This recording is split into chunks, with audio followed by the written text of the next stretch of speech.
Hey, you that just clicked this video. Yes, you right there. You are the real MVP. Whether you're the parent or the student that's watching, you taking the time to advance yourself and learn more about your financial future means the most to me. So take a moment, pat yourself on the back, and let's get ready to have some teen talk.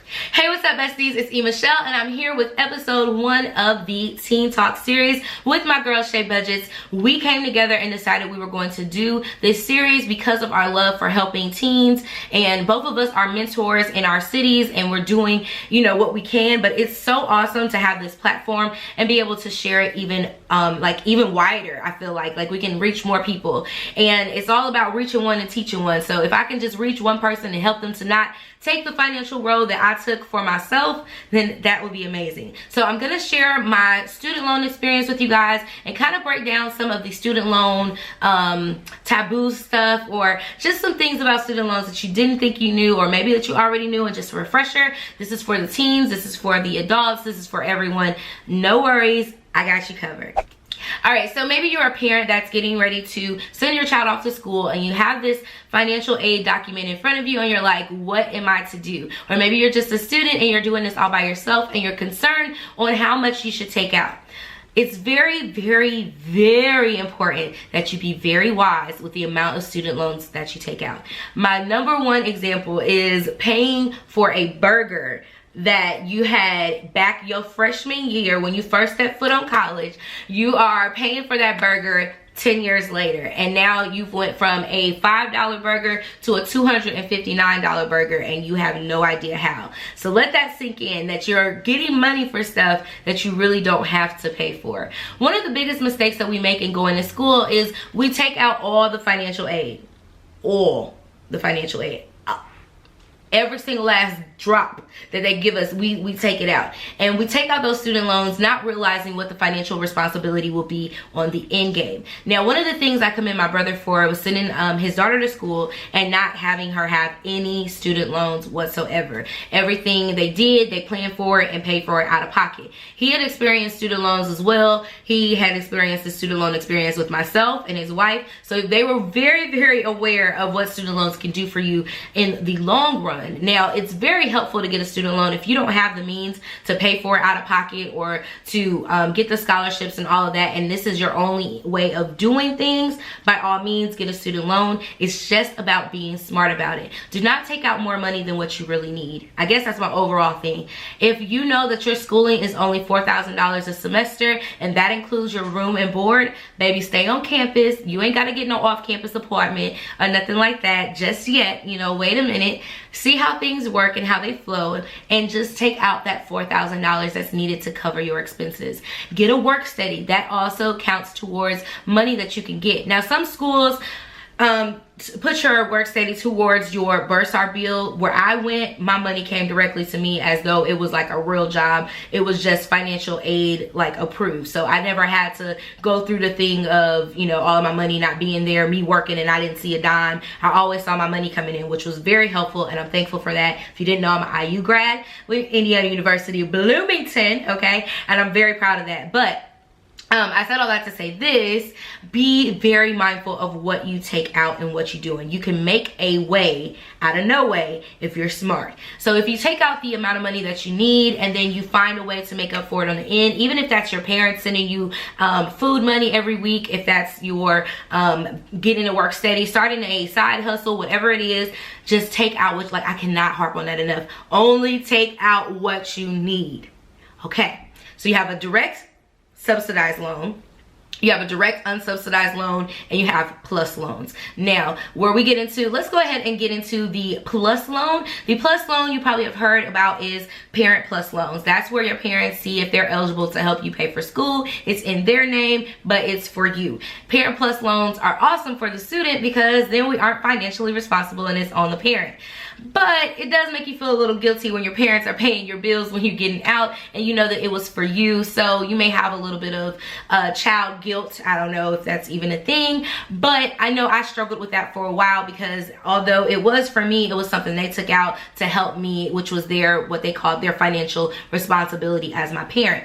The Parent Plus loan does rely, or Plus loans in general, does rely on your credit. So if you have not so good credit, they're going to ask you for more information, and you may or may not get approved for it. And that was the story that I had earlier about my dad took out Parent Plus loans for me, and then they was like, no, I can't do this because it's affecting my credit. It's now putting all of this onto me. So just be careful as a parent with taking out the Parent Plus loans. See what your other options are before taking out these particular loans. Sometimes the interest rate is a lot higher than what you're expecting, and that is the whole thing. So we get into our unsubsidized loans. Unsubsidized loans are basically, for me, what I call it, are your interest whatever loans. Those are going to be the ones you're eligible for, and they're going to give you whatever interest rate they believe you can have, and it can grow or go down. It's not a locked, it's not capped. Like, you can have, like, everything is just ebb and flow. It just goes with the flow of what the season is for the loans. Definitely look into the unsubsidized portion of your loans. Those are the ones that are going to get you in the long run, and you'll be like, I was not ready. I did not know I was going to have all of this. Those are the ones that'll have you thinking and questioning, did you really need to go to school in the first place? So be careful with your unsubsidized loans. You can get unsubsidized loans. That is a tongue twister. As a graduate student, an undergrad student, whatever degree you're looking for. And it's just basically to overcome that extra need that you have. So your subsidized loans are basically just for your necessities. Those are the loans that you probably want to get into. The interest rates are a lot lower on your subsidized loans, and they keep it where you kind of get locked into a cap of the interest rate that you have for that moment. Now, it's really important that you understand that subsidized loans are for undergraduates with a financial need. That financial need makes a big difference. So again, that EFC, if you have your EFC and it comes out and says, okay, with everything you have going on, your EFC is going to be $300 and something, okay? So what they're telling you is that between your financial aid and maybe your grants and your scholarships and all of that, your contribution is going to be about $353. That's not a standard. It's not the end all be all, but it's a great way to look at things and get you where you need to be. So just be mindful of those different types of student loans that come through, and those ones are federal. So once they fed, you could be fresh, but just know the feds is watching, okay? Once you get into those federal loans and all of that, you are so obligated to pay. People file bankruptcy all the time and think they finna get rid of a student loan. You cannot. That is a federal loan that you have to pay back. Again, it's a federal loan that you have to pay back. So just be mindful when you're taking out these loans that in the long run, somebody gonna have to pay. And maybe they coming for your coins. Whether they garnish your paycheck, whether they take it from your tax refund, they gonna get their coin. Trust me, I know. Now, you also have private lenders who do private student loans as well. Those are like your banks. There are some just like private student loan lenders as well. The interest rates are a little bit higher, but they're more convenient for the lender. So you can be working and going to school and all that stuff, and those ones come in handy for right there. There are several different options you can go with, but just like literally, if you haven't heard nothing else I've said in this whole entire video, I'm going to harp on only taking out the amount that you need, and you figure out the way to meet the rest of your needs. If you need a computer, don't go get a student loan for a computer. You're going to be paying for that computer for 15, 20 years down the line, and then you look up and your computer is dead and it won't work, and you're sitting there like, now I need another computer, and now your student loans are not covering it. Are you following me? Are you tracking with me, as my guy Torre would say? Are you tracking with me? Because this is important. Like, you have to know what you're getting yourself into. Talk to your guidance counselors. Have them to understand where you are financially. It's okay to not be where you think that you are. And I'm talking to parents too. Like, if you don't know anything about the financial aid process, talk to someone. Get a better understanding. Go online. FAFSA.ed.gov is your bestest friend for telling you all that you need to know about your financial aid. There's counseling, there's coaching, there's interest counseling to your loans, and there's exit coaching to your loans when you get ready to go out. They talk about the promissory note that you have to sign and all of this stuff that you can get, and it's right at your fingertips. You don't have to live in the unknown. So if you guys want to know more information, I'll have it listed down below where you can go and get all of the details on the different types of loans that you can get. But if I never say another word, please make sure that you only take out what you need, because you will be living literally, that paycheck to paycheck is a serious thing when it comes to the government wanting their money, because they coming for you. You can defer your payments and keep trying to go to school all you want to, which is what I got into myself, which is why that extra $50,000 of debt is now on my name, because I thought going back to school I would get the money. I would not only was I getting the money for my student loans or whatever, I was getting the refund checks too. So like, I was living the life. I thought I was living the life, and I really didn't have to do that. I wasn't interested in going back to school at the time. Now I'm working on a certificate and things like that, but I am doing it on my own time, and I'm not really putting in heaps of money into something like I should have been doing before, when I had the money to do it.